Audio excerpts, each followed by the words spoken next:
Not with Iraq, not with Libya. Okay. Let's hold this thought, because in fact Senator Hatch has called us from Washington. Senator Hatch, do you hear me? Yeah, you called me. Well, I'm very glad to say that we did. Okay. And whoever called who, you're being quoted pretty widely at the moment as inferring, and you're a member of the Senate Intelligence Committee, you're the senior Republican on the Judiciary Committee, rather. You're being interpreted fairly widely as believing, in the wake of this attack today, that you know some connection between it and Osama bin Laden. True or not? Well, let me put it this way. I'm, as a ranking member on the Judiciary Committee and as a twice member on the Intelligence Committee, right. I chatted with the top law enforcement people, the top people at the CIA, and they made it very clear that to me that just about everything points in the direction of Osama bin Laden. There's no question that they intercepted information that included people associated with Osama bin Laden who acknowledged that a couple of targets were hit. Everybody in the world knew a couple of targets were hit, Senator. Well, did you press the question? This is look, Peter. Don't give me that. These are people at the top of the CIA, and I'm just saying that that's what they said. And keep in mind, bin Laden said it was every Muslim's duty to kill Americans. We know that people associated with bin Laden are taking pleasure in this attack. We know there's some data on people on the aircraft who appear to be associated with bin Laden. They're still studying this, so they're not positive, but they appear to be associated with bin Laden. And, you know, we also are pretty darn sure that bin Laden was behind the attack on the USS Cole. So these are things that are very, very serious.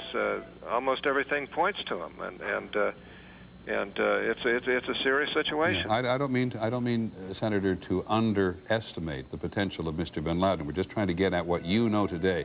Well, that's what I know today. Now, well, Senator, forgive me. Sure. The Associated Press also says, quote, attributes to you the information that law enforcement has data possibly linking one person on one of the 4 ill-fated flights to be a member of bin Laden's organization. Is that true, sir? It was told to me that there is some data on people on the aircraft who appear to be associated with bin Laden. I don't know which aircraft. I didn't ask that question. Okay. I appreciate... But they did say that they're still studying this, and they're going to try and verify that and bring that down to reality. But these are all just matters that appear to be, you know, to be pointing in the direction of Osama bin Laden. Okay. I appreciate very much, Senator, getting you on the telephone this evening and you clarifying for that. Just to reconfirm before we lose you. Sure. You, as you told Barbara Walters and the Associated Press, you've been talking to U.S. intelligence, and they've told you they intercepted communications between bin Laden supporters discussing the attack on the World Trade Center and the Pentagon. But to give you the exact language, it was that they got information that included people associated with Osama bin Laden, where they acknowledged that a couple of targets were hit. They didn't name the targets, but you have to presume. And this is top intelligence information that they told me I could comment about. Okay, thank you very much, Senator Hatch. Appreciate you taking the time. You bet. Glad we were able to find you. Okay. So the senator does confirm that what he said to the Associated Press and Barbara Walters is what he actually heard from senior officials in the CIA, which takes us back, of course, to Mr.